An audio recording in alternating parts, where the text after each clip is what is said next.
হানজালা রাদিয়াল্লাহু তাআলা আনহু এমন একজন সাহাবী, বিবাহের রাত, প্রথম বিবাহ করে বাড়ি আছে, বাসর রাত হয়েছে, স্ত্রীর সাথে মিলামিশা হয়েছে, সহবাস হয়েছে, ফরজ গোসল হয়েছে। ফরজ গোসল করার জন্য লুঙ্গি গামছাটা নিয়ে গোসলখানায় যাইতেছে, গোসল করবে। এমন সময় কানে আওয়াজ আইছে, নবী আর নাই, নবী নাই। হানজালা রাদিয়াল্লাহু তাআলা আনহু স্ত্রীকে ডেকে বলে, ও স্ত্রী, আমার লুঙ্গি গামছা তুমি দিয়েছো, লুঙ্গি গামছাটা নিয়ে যাও, ঘর থেকে তরবারিটা আমার হাতে দাও, তরবারিটা বের করে দাও, আমার আর এখন গোসলের সময় নাই, এখন আমার গোসল করার আর সময় নাই। আমার কানে আওয়াজ চলে আইছে, নবী আর নাই। ও বিবি আমার, বিবাহের প্রথম রাত গোসল ফরজ হয়েছে, আমার এখন গোসল করার সময়ও আমার হাতে আর নাই। যদি দেরি হয়ে যায় কিয়ামতের ময়দানে আল্লাহ তাআলার কাছে জবাব দেওয়ার মতন ক্ষমতা আমি হানজালার নাই। তো আমার লুঙ্গি গামছাটা তুমি যেখানে ছিল সেখানেই রেখে দাও, আমার হাতে তরবারিটা দাও। হানজালা লুঙ্গি গামছা দিয়ে দিছে, হাতে তরবারিটা নিয়ে এনেছে। বিবি ডাক দে বলে, ও স্বামী আমার, বিবাহের প্রথম রাত আমি তো আপনাকে দেখতে পাইলাম না ভালো মতো, আমার মন চায় আমি আপনাকে একটু ভালো করে দেখতে চাই। হানজালা ডেকে বলে, ও প্রাণের স্ত্রী আমার, আমি এখানে যত দেরি করব তত দেরি হবে, আমি তাড়াতাড়ি যুদ্ধের ময়দানে যেতে চাই শহীদ হওয়ার জন্য।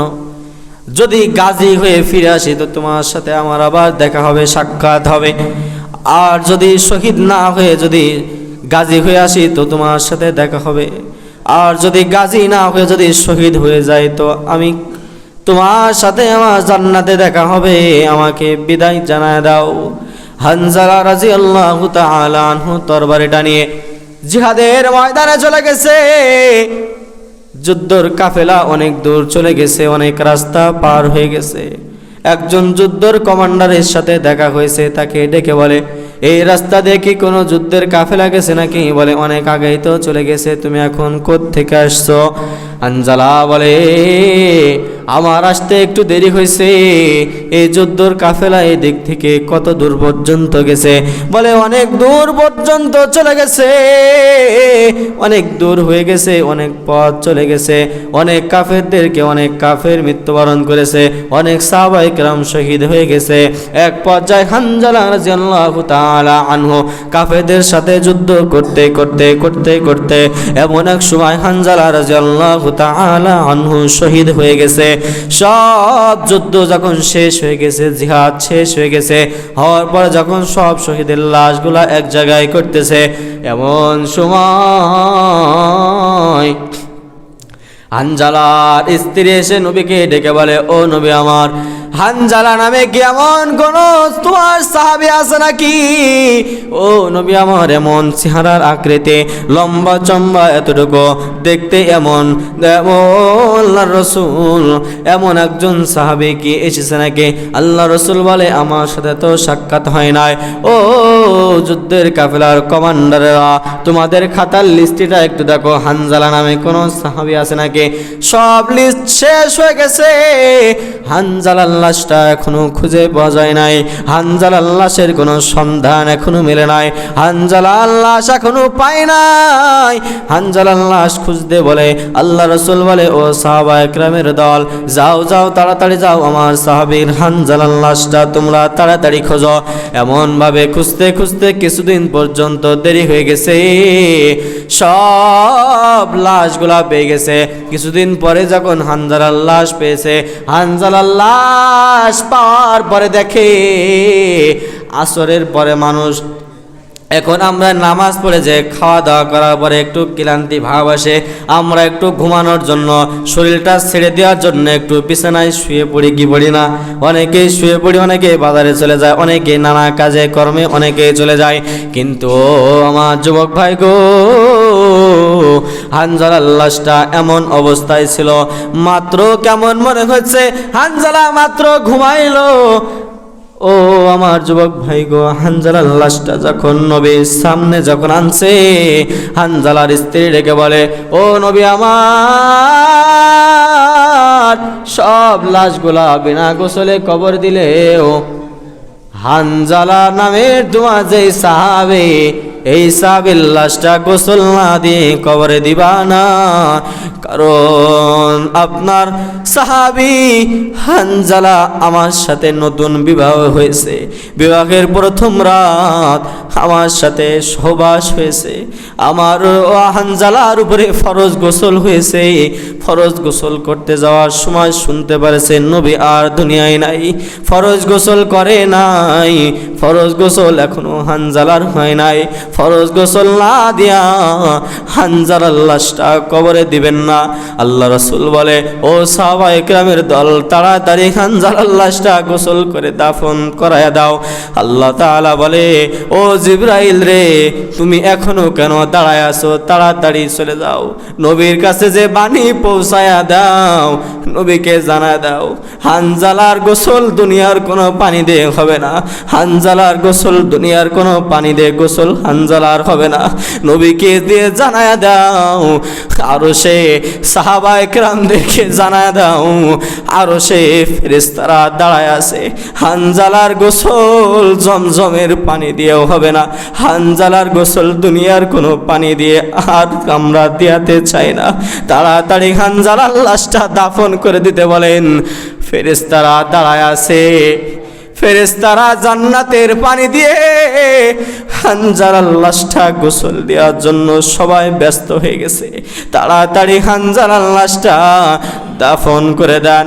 ও আমার যুবক ভাই গো, আমি এটাই শুধু আপনাদের কাছে বুঝাইতে চাই, শহীদের মর্যাদা শুধু এটা নয়, শহীদের মর্যাদা আল্লাহর কাছে অনেক। শহীদেরা মরে না, শহীদেরা জিন্দা থাকে, শহীদেরা কবরে জিন্দা থাকে। শহীদের যদি তুমি শহীদের বাবা হও, তুমি একজন ভাগ্যবান বাবা হইলা।